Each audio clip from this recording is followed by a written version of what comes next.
प्रदेश के होनहार नौजवान ने आप लोगों के बाद इस देश की राज्यसभा में 15 सांसदों में से जब किसानों के साथ अत्याचार हो रहा था, खिलाड़ी बहन और भाइयों के साथ अत्याचार हो रहा था, वो दीपेंद्र सिंह आपके बीच में आएंगे। उनके बोलने से पहले एक नारा लगाओ, कांग्रेस पार्टी, कांग्रेस पार्टी, दीपेंद्र सिंह हुड्डा, दीपेंद्र सिंह हुड्डा, दीपेंद्र सिंह हुड्डा।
सारे वीरों ने सत श्री अकाल, राम राम जी सारा ने।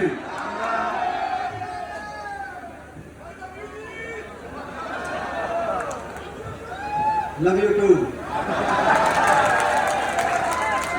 हमारे बीच में हमारे नेता, देश की किसान की आवाज, हरियाणा के यशस्वी पूर्व मुख्यमंत्री नहीं, अभूतपूर्व मुख्यमंत्री आदरणीय चौधरी भूपेंद्र सिंह हुड्डा जी, हमारे हरियाणा प्रदेश कांग्रेस कमेटी के लोकप्रिय अध्यक्ष, जिनकी अगुवाई में दिन प्रतिदिन पिछले 1 वर्ष में कांग्रेस पार्टी हरियाणा में हर रोज मजबूती की तरफ बढ़ रही है। 1 वर्ष के अंदर 35 से ज्यादा पूर्व विधायक, पूर्व मंत्री अलग अलग पार्टियों से, खासतौर पे भाजपा, इनेलो, जजपा छोड़कर कांग्रेस पार्टी की में शामिल, जिनकी अगुवाई में हुए हैं। हमारे आदरणीय चौधरी उदयभान जी, सम्मानित मंच, सबसे पहले मैं आज इस जन संसद में, ये जन संसद है, मैं पत्रकारों को कहना चाहता हूं, इस जन संसद में मैं आज वो करना चाहता हूं जो मैं देश की संसद में नहीं कर पाया। देश की संसद में 750 किसान और मजदूर जो इस देश की अहंकारी सरकार के सामने अपने हकों की लड़ाई लड़ रहे थे, लाखों की संख्या में किसान मजदूर गए बॉर्डरों पे, लेकिन 750 बॉर्डर से लौट के नहीं आए। उनको श्रद्धांजलि देना चाहते थे हम। देश की संसद में हमने बहुत लड़ाई लड़ी, मगर इस सरकार का दिल नहीं पसीजा, दया का भाव इस सरकार के दिल में नहीं आया। ये कह सकते थे इनकी मांग नहीं मानते, लेकिन कम से कम सहानुभूति हम प्रकट करते हैं जो लौट के घर नहीं आया, जिसका घर उजड़ गया। मगर संसद में नहीं कर पाए तो क्या है, आज रोक के दिखाएं। मैं भाजपा को चुनौती देता हूं, दिल्ली और चंडीगढ़ की सरकार को चुनौती देता हूं। संसद में नहीं किया, लेकिन आज जन संसद में मैं आप सबसे आग्रह करता हूं, एक बार खड़ा होकर मौन रख के, आप सब खड़े होकर मौन रख के हम अपने 750 किसान और मजदूर भाइयों को श्रद्धांजलि देंगे। मैं आप सबसे आग्रह करता हूं।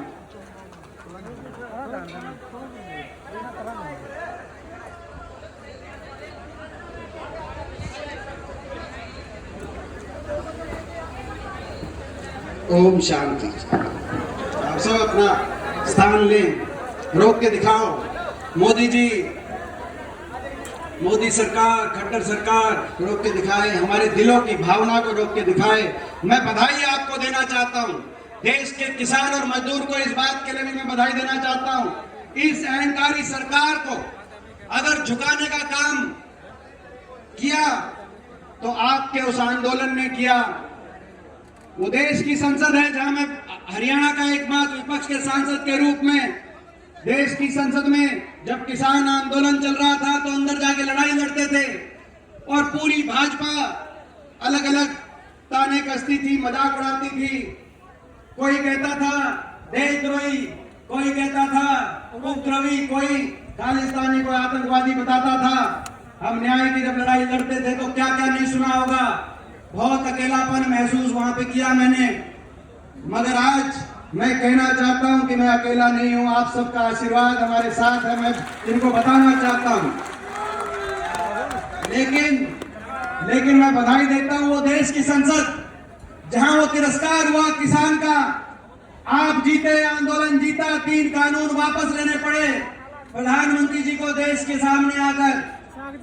और उसी देश की संसद में जब आंदोलन की जीत के बाद मैं जाता था तो जो भाजपा के सांसद मजाक उड़ाते थे, वही कहते थे कि आपकी जीत हुई, आप ठीक थे और हम गलत थे, और मेरा सीना चौड़ा हो जाता था। वो आपकी संघर्ष की देन थी। ऐसा आंदोलन मैं नमन करता हूं। देश के 75 साल के इतिहास में इससे बड़ा आंदोलन किसी वर्ग को नहीं करना पड़ा। मगर एक और रिकॉर्ड स्थापित हुआ 75 साल में। आंदोलन भी सबसे बड़ा था, मगर सरकार का अहंकार भी सबसे क्रूर था, क्रूर अहंकार। ऐसा अहंकार किसी सरकार ने नहीं दिखाया होगा देशवासियों के प्रति। अपमान पे अपमान, तिरस्कार पे तिरस्कार। इसीलिए आज हम ये संकल्प ले रहे हैं श्रद्धांजलि करते देते हुए कि उस अहंकार को तोड़ेंगे, वोट की चोट से तोड़ेंगे इनके घमंड को। हम आने वाले समय में हरियाणा की धरती, हरियाणा से देश का फैसला होता है। महाभारत से लेकर पानीपत की युद्ध तक हरियाणा देश को दिशा देता है। हरियाणा की इस धरती पर इनका अहंकार, भारतीय जनता पार्टी का अहंकार टूटेगा। आज हम ये संकल्प ले रहे हैं और मैं आपको बधाई देना चाहता हूं, धन्यवाद करना चाहता हूं, क्योंकि हम इनसे लड़ रहे हैं, खाली हाथ लड़ रहे हैं। इनके पास दिल्ली में भी सरकार है, चंडीगढ़ में भी सरकार है, इनके पास सत्ता बल है, इनके पास धन दौलत और असीम धन बल है, इनके पास गोदी मीडिया बल भी है, इनके पास तंत्र बल भी है, सारी देश की जांच एजेंसियों का बल भी है, साजिश और षड्यंत्र बल भी है। और इनसे लड़ने के लिए हम लड़ तो खाली हाथ रहे हैं, लेकिन हमारे पास कुछ है तो आपका आशीर्वाद और आपका दिया हुआ हौसला है, जो आज आपने बहुत बढ़ाने का काम किया है, और इस हौसले के आधार पर हम लड़ रहे हैं। मैं आपका धन्यवाद करता हूं। अहंकार तोड़ना पड़ेगा और हरियाणा में सत्ता परिवर्तन करके अहंकार तोड़ना पड़ेगा, ये भी जरूरी है। सत्ता परिवर्तन हरियाणा में, क्योंकि हरियाणा में कैसी सरकार आ गई, 10 साल, 9.5 10 साल में इस खट्टर सरकार ने हरियाणा को विकास की पटरी से उतारने का काम किया। जो हरियाणा विकास में देश में नंबर 1 होता था, आज वो हरियाणा देश में बेरोजगारी में नंबर 1 हो गया, हर घर में एक बेरोजगार, बेरोजगारों की फौज खड़ी हो गई। कोई नशे की तरफ, आज नशे में हरियाणा नंबर 1 हो गया, कहीं अपराध की तरफ, कहीं अपना घर बार बेचकर विदेश की तरफ अपने भविष्य को खोज रहा हरियाणा नौजवान, कहीं निराशा की तरफ, कहीं डिप्रेशन की तरफ। हरियाणा में ना तो कोई फैक्ट्री लगाई, ना कोई औद्योगिक क्षेत्र, एक भी औद्योगिक क्षेत्र पिछले 10 साल में नहीं लगा। मुख्यमंत्री जी की सोच ही नहीं रही, ना कोई थर्मल का कारखाना, ना कोई बड़ी परियोजना विकास की, ना प्राइवेट के अंदर कोई रोजगार और ना सरकारी क्षेत्र के अंदर एक के बाद एक भर्ती घोटाले, सरकारी नौकरियां समाप्त कर दी, 2 लाख पद समाप्त कर दिए गए, जो बचे या तो कौशल निगम के माध्यम से कच्चे कर दिए गए, फिर भी जो बाकी बचे हुए या तो भर्ती घोटालों की एक के बाद एक पेपर लीक घोटालों की भेंट चढ़ गए। एक आधी लिस्ट फिर भी आई, उस लिस्टों में हरियाणा से ज्यादा हरियाणा के बाहर के नौजवानों का नंबर आया। एसडीओ की लिस्ट आई 2019 में, 80 में से 78 बाहर के। 2021 में एसडीओ इलेक्ट्रिकल की लिस्ट आई, 99 में से 77 बाहर के। असिस्टेंट प्रोफेसर टेक्निकल एजुकेशन की इस साल लिस्ट आई, 156 में से 103 बाहर के। अभी पीछे पंचायत ब्लॉक डेवलपमेंट पंचायत अफसर लगे तो उनमें भी 7 में से 5 बाहर के। हरियाणा के पंचायत अफसर हरियाणा की सत्ता आके काम करेंगे। और यहां तक कि जो एचपीएससी का चेयरमैन, मैं पूछना चाहता हूं खट्टर साहब से कि क्या 3.25 करोड़ हरियाणा वासियों में एक भी कोई पढ़ा लिखा नहीं था जो हरियाणा में भर्ती बोर्ड का चेयरमैन लग सकता? आपने झारखंड से आके वहां चेयरमैन लगा दिया। 4 साल तक कोई भर्ती नहीं करते, आखिरी साल में ग्रुप डी निकाल देते हैं। बाकी किसी रोजगार के लिए हरियाणा के शिक्षित नौजवान जो यूपीएससी टॉप करते हैं, उनको हरियाणा में अवसर नहीं मिलता। और आखिरी साल अपने चुनाव के लिए ग्रुप डी की भर्ती निकालकर पीएचडी एमबीए उनको, ताकि हर चुनाव के अंदर देश में सबसे ज्यादा बेरोजगारी देने वाली ये सरकार, इसको जाना होगा। देश में सबसे ज्यादा महंगाई देने वाली सरकार, सबसे महंगा डीजल, पेट्रोल, रसोई गैस का सिलेंडर और बिजली के बिल, अदानी का समझौता बदल दिया और अदानी ग्रुप से, समूह से देश की सबसे महंगी बिजली हरियाणा के उपभोक्ता को दिलाने का काम हो रहा है।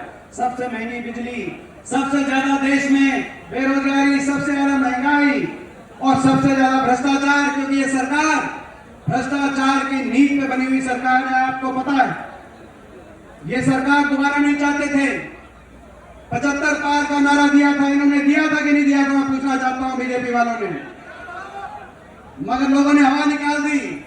75 पार का नारा था, 40 पे सुई रुक गई।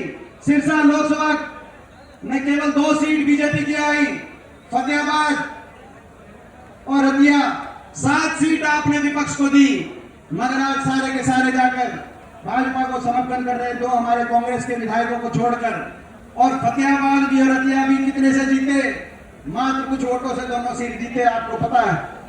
40 पे सुई रुक गई। मगर इस बीच में एक और आया जिसने कहा, नारा दिया बीजेपी को करो जमुना पार, दुष्यंत चौटाला जेजेपी पार्टी। एक कहता था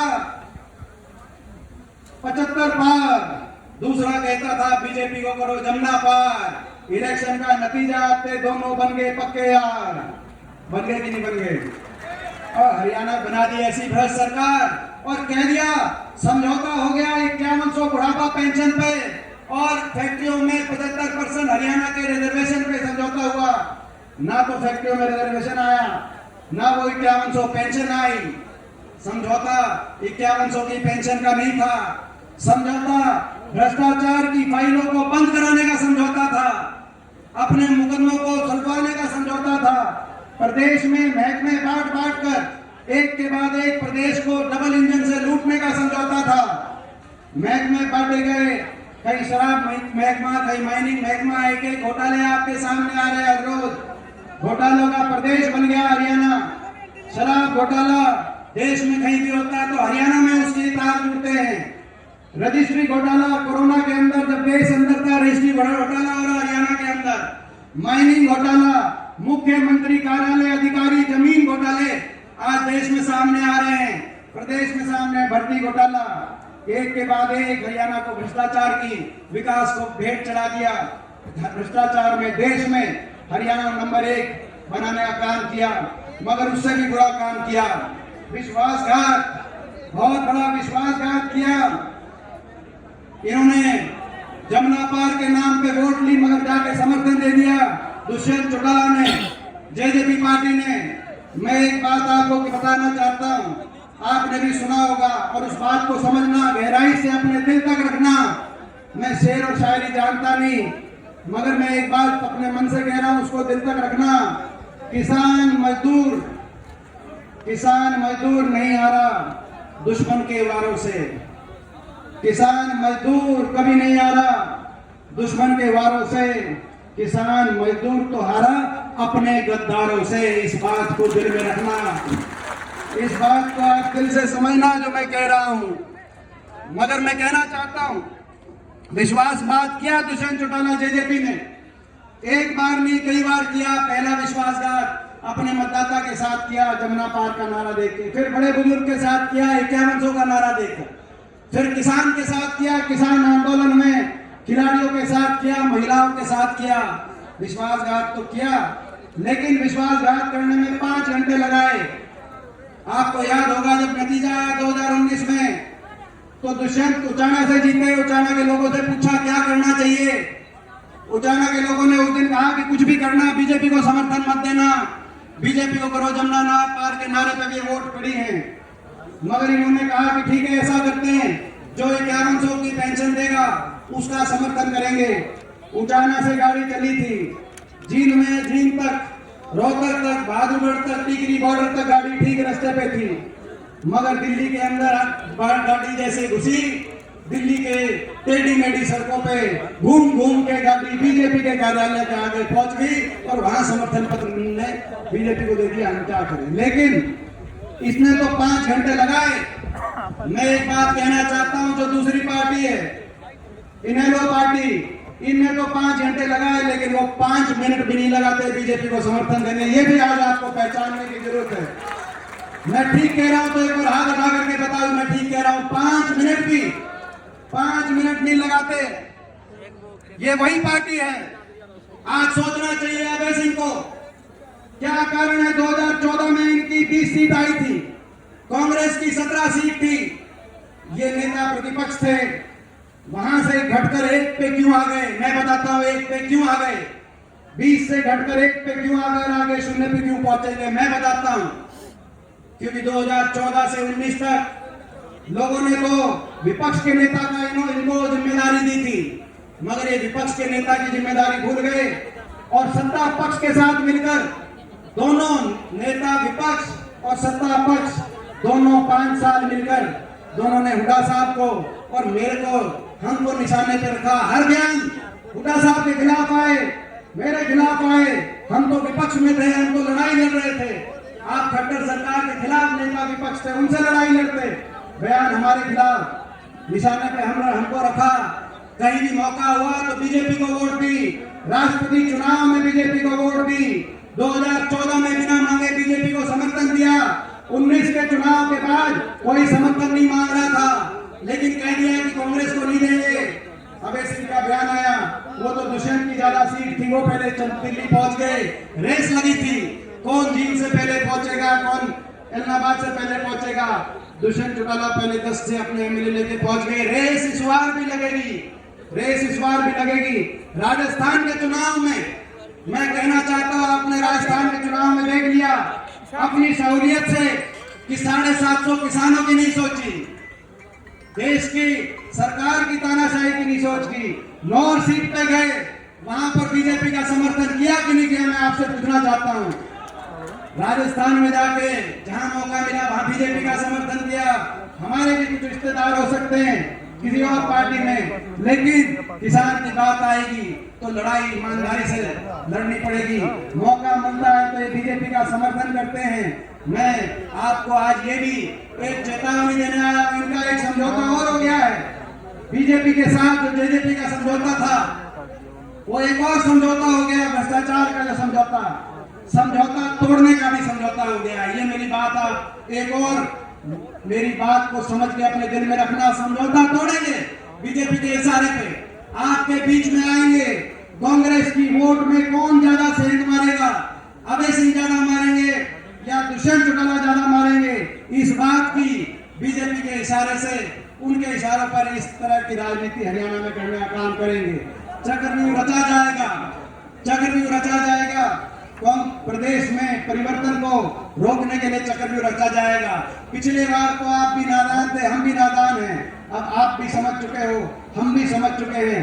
इस चक्रव्यूह को तोड़ने का काम और इस तोड़ने में हमारा साथ आप दोगे कि नहीं दोगे, एक बार हाथ खड़ा करके मैं आप सबसे आशीर्वाद, आप सबसे साथ मैं इस बात के लिए मांगता हूँ। मैं एक और बात देख रहा हूँ, मुख्यमंत्री जी पिछले 3-4 दिन से सारा काम छोड़कर मुझे निशाने पे ले रहे। अरे जेजेपी वाले इन्होंने वाले तो ले ही रहे, लेकिन मुख्यमंत्री जी सारा काम छोड़कर मेरे खिलाफ बयान दे रहे हैं। मैंने कुछ नहीं बोला अभी तक, उनका बयान मैं रोज सुनता हूँ। मैं बोला मैंने कुछ नहीं, मगर मैं पूछना चाहता हूँ मेरा क्या कसूर है। मैं ईमानदारी से इनके भ्रष्टाचार के खिलाफ बोलता हूँ, मेरा ये कसूर है। मैं ईमानदारी से किसान के साथ खड़ा हुआ, देश की सरकार से दिल्ली की संसद में मैंने टक्कर ली, आंख में आंख डालकर इस सरकार के सामने ये लोग दब जाते हैं। क्या मेरा ये कसूर है? हमारी बेटियों को जब दिल्ली की सड़कों पे घसीटा गया, हमारी खिलाड़ी बेटियों को उनके साथ दिया, क्या मेरा ये कसूर है? अगर किसी वर्ग के साथ अन्याय हुआ और उसके साथ लड़ना कसूर है तो मैं कसूरवार हूं और मैं अपनी ये लड़ाई जारी रखूंगा। मैं किसी से ना झुकूंगा, ना मैं किसी से रुकूंगा। ये मैं आ जाता हूं। ना ही हमारी पार्टी और ना ही कांग्रेस पार्टी और ना ही कांग्रेस पार्टी किसी से झुकेगी, ना कांग्रेस पार्टी किसी से रुकेगी।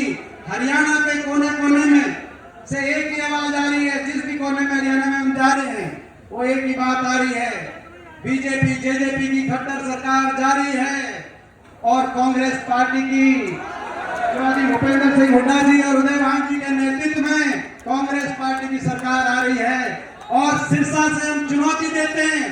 सिरसा में पिछली बार 9 में से केवल 2 सीट आई थी बीजेपी की, 7 सीट आपने 75 पार को यहां से शिकस्त दे दी थी। इस बार वो 2 सीट भी फतेहाबाद और हथिया की 2 सीट इसलिए आई थी। दोनों जगह विपक्ष का जो वोट था वो बटा हुआ था। आज प्रहलाद सिंह नीलाखेड़ा जी यही बैठे हैं, वीरेंद्र सिवाल जी यहीं बैठे हैं और प्रतिया से भी सारे बैठे हैं। अब मैं इनको चुनौती देना चाहता हूं। 9 में से आपकी 2 आई थी, आप जोर लगा लेना। 9 में से 1 की सीट सिरसा लोकसभा में धन्यवाद देता हूं अध्यक्ष जी का, चौधरी उदयभान जी का। इस रैली का मुझे आपने कन्वीनर बनाने का, संयोजक बनाने का जो काम किया, मैं आपका धन्यवाद करता हूं। और मैं ये भी कह, आपने प्रभारी बनाया इस सिरसा की रैली का। अंत में मैं एक ही अपनी तरफ से मांग रखते हुए, 2 मांग अपनी तरफ से रखते बात समाप्त करता हूं। पहली मांग मैं कहना चाहता हूं, आपने मुझे प्रभारी बनाया था इस रैली का, लेकिन आप मुझे सिरसा का परमानेंट प्रभारी बना दो। मैं आपका ये आपसे अपनी तरफ से आग्रह उदयभान जी से करना चाहता हूँ। दूसरी मैं मांग रखना चाहता हूँ, ये जो 750 किसान जो शहीद हुए थे, मैं चौधरी भूपेंद्र सिंह हुड्डा जी से ये आग्रह करना चाहता हूँ, सरकार बनेगी, सही बात है। डॉक्टर केवी सिंह जी ने कहा जैसे कंडेला के किसान शहीद को आपने हर परिवार में सरकारी नौकरी देने का काम किया था, इन परिवारों में भी सरकारी नौकरी सभी को आप देने का काम करेंगे। लेकिन साथ में इसके साथ साथ हरियाणा में राष्ट्रीय किसान आंदोलन, इन 750 शहीदों की याद में और सभी किसान मजदूर जिन्होंने इस आंदोलन में योगदान दिया, उनके सम्मान में राष्ट्रीय किसान आंदोलन का एक स्मारक, किसान शहीद स्मारक हरियाणा के अंदर अपनी सरकार बनेगी तो स्मारक बनना चाहिए। ये मैं आपसे आग्रह करते हुए अपनी बात समाप्त करता हूँ। जय हिंद।